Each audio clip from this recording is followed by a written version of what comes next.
Hello friends, मैं सौरभ सिंघल। आप Arcus live app देख रहे हैं। सो इस समय पूरी दुनिया में एक ही आदमी ने सबसे ज़्यादा आतंक मचाया हुआ है और वो है हमारा ट्रम्प। क्योंकि ट्रम्प के जो ट्वीट होते हैं वो रॉकेट की स्पीड से भी ज़्यादा रहते हैं और कहीं ना कहीं वो हर किसी को चोट पहुंचाते हैं। तो कल ट्रम्प ने घोषित कर दिया कि वो भारत पर 25% टैरिफ लगाएगा। अब साथ साथ टैरिफ के साथ साथ उसने ये भी कहा कि वो पेनल्टी भी लगाएगा, क्योंकि भारत जो है वो चाइना और रशिया को बाकी चीज़ों से इंपोर्ट वहाँ से ज़्यादा करता है और उसके सामने अमेरिका को तवज्जो नहीं देता है। तो हम बात करेंगे सिर्फ तेलों की। तो तेलों के बारे में एक चीज़ क्लियर है कि हम अमेरिका से सोया तेल का इंपोर्ट बहुत कम करते हैं। हमारा जो भी तेल आता है सोया तेल, वो अर्जेंटीना और उसके बाद ब्राज़ील से और थोड़ा बहुत बाकी देशों से आता है। तो ऐसे में ट्रम्प ने अगर टैरिफ भारत के इंपोर्ट पर लगाया है तो फिर उससे हमारे सप्लाई लाइन में कोई फ़र्क नहीं पड़ेगा। ये ज़रूर है कि एक जियो पॉलिटिकल और इकोनॉमिक कंडीशंस जो हैं वो ऊपर नीचे होती हैं। रुपया भी आज काफ़ी घटा है, तो ऐसे में उसका असर दूसरे तरीके से है, लेकिन डायरेक्ट इस पर का असर तेल पर नहीं है। तो दूसरी चीज़ आपको एक और बताएं कि कई दिनों से व्हाट्सएप ग्रुप्स में हमारा एक मैसेज बता के चल रहा है कि गवर्नमेंट जो है वो ड्यूटी बढ़ाना चाहती है। तो मैं आपको ये चीज़ क्लियर कर दूं कि हमने ऐसा कोई भी एसएमएस नहीं भेजा है जो व्हाट्सएप ग्रुप्स में चल रहा है। तो आपसे एक सभी जो भी सर्विसेज इधर उधर की यूज़ करते हैं, आप क्लियर और जो अच्छी सर्विस है उसके लिए आप हमारी सर्विस आप लें। हमसे जो नॉलेज आपको मिलेगी वो डायरेक्ट आपको मिलती है। आप इधर उधर के व्हाट्सएप्स पढ़कर अपना व्यापार ख़राब ना करें।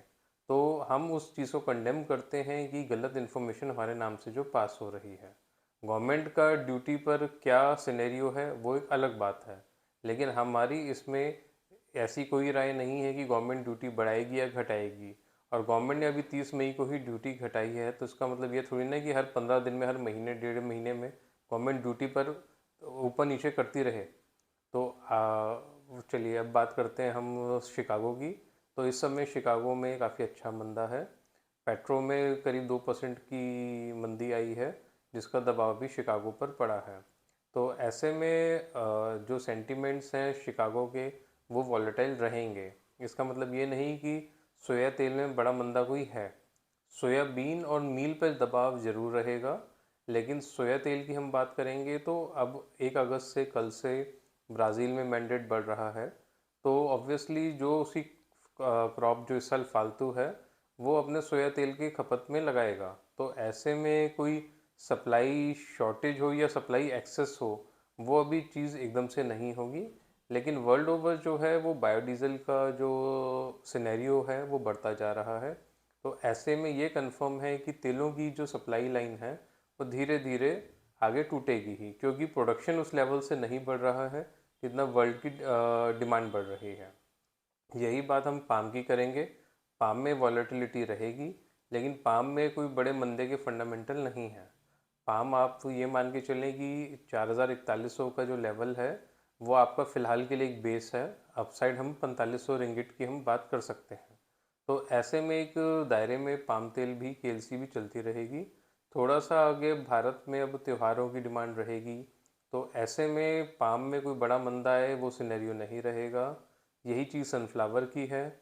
नई क्रॉप सर पे है, लेकिन वेदर कंसर्न्स ज़रूर हैं, जिस वजह से जो क्रॉप हम पिछले साल से ज़्यादा मान रहे हैं उसमें कुछ गिरावट हो सकती है। लेकिन अभी भारत की डिमांड रहेगी, तो ऐसे में सनफ्लावर पीछे कोई बड़ा मंदा आए तो वो वाला भी सिनेरियो नहीं है।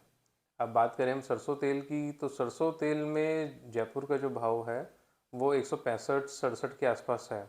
अब ये इसको पार करता है या काफ़ी घटता है, इस पे अभी कोई क्लियर आउटलुक नहीं मिला है।